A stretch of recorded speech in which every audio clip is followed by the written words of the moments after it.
मुंबई में मुकेश अंबानी के घर इंटीरिया के बाहर संदिग्ध कार में मिले विस्फोटक ने सवाल कई सारे खड़े किए।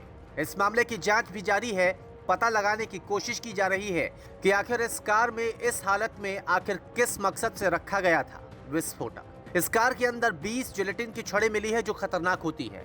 मुंबई पुलिस अब तक मिले हर सबूतों की कड़ियां जोड़ने की कोशिश में लगी है ताकि मुकेश अंबानी के खिलाफ खतरनाक प्लान का पूरी तरह से पर्दाफाश किया जा सके। खैर सवाल ये भी है कि जो छड़ें मिली हैं आखिर वो कितना नुकसान पहुंचा सकती है। दरअसल ये एक ऐसा विस्फोटक है जो लिक्विड या फिर ठोस फॉर्म में इस्तेमाल होता है।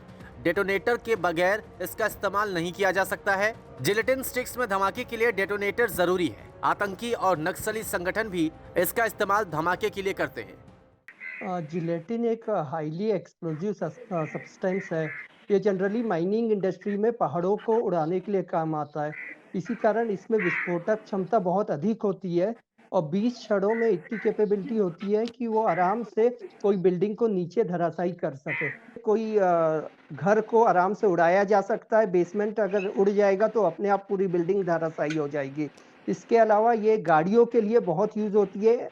नक्सल लोग इसको एंटी लैंडमाइन व्हीकल को उड़ाने के लिए करते हैं क्योंकि जिलेटिन में पुशिंग इफेक्ट बहुत होता है। तो अगर आप यहाँ गाड़ी पे लगा दें तो आजू-बाजू की 2-3 गाड़ियाँ अपने आप उड़ जाएगी। यही वजह है कि जिलेटिन की छड़ों का पूरा रिकॉर्ड भी रखा जाता है। मुंबई में मिले जिलेटिन की इन छड़ों के साथ डेटोनेटर नहीं मिला है। अभी 3 दिन पहले ही कर्नाटका के एक जिले में 6 लोगों की मृत्यु हुई है। वो जिलेटिन स्टिक पुलिस को देख के उन्होंने आग में फेंक दी थी। तो जिलेटिन बहुतायत मात्रा में अलग-अलग इंडस्ट्री यूज़ करती है, जैसे माइनिंग इंडस्ट्री है, कंस्ट्रक्शन इंडस्ट्री है, इन लोग यूज़ करते हैं। इसके लिए पेसो नाम का एक संस्थान है भारत सरकार का, petroleum and explosive safety organisation. उसके पास पूरा रिकॉर्ड होता है, लेकिन जनरली रिकॉर्ड 25 के डब्बों में बार कोडिंग से होता है, जिससे आप पता लगा सकते हैं कि ये कब बेचा गया और किसको बेचा गया।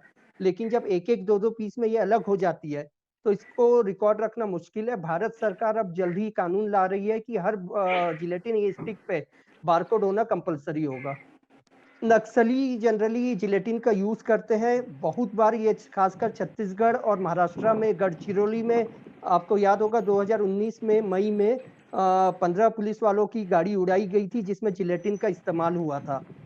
तो नक्सलियों के पास ये बहुत कॉमन रूप से, क्योंकि जनरली नक्सल जहाँ है वो आपका माइनिंग एरिया में ही नक्सल परफॉर्म करते हैं और उनके पास आसानी से ये मिल जाती है।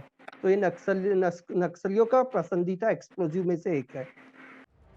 लेकिन अगर इसके जरिए धमाका होता तो नुकसान बड़ा हो सकता था। एक्सपर्ट के मुताबिक जितनी मात्रा में ये छड़ें मिली है वो नुकसान पहुंचाने के लिए काफी है। अगर कोई काफिला जा रहा होता तो उसमें भारी नुकसान होता। साथ ही अगर ये एंटीलिया के बेसमेंट में होता तो उस बिल्डिंग को भी काफी नुकसान हो सकता था। कार में मिली जिलेटिन की छड़ें मिलिट्री ग्रेड की नहीं है, यानी इसका कमर्शियल इस्तेमाल किया जाता है। आमतौर पर मकान निर्माण और खुदाई के दौरान इसका इस्तेमाल धमाके के लिए होता है। लेकिन एक बात ये भी साफ है कि अगर ये छड़ें मिली हैं तो साजिश भी कोई खतरनाक है। न्यूज़ तक ब्यूरो।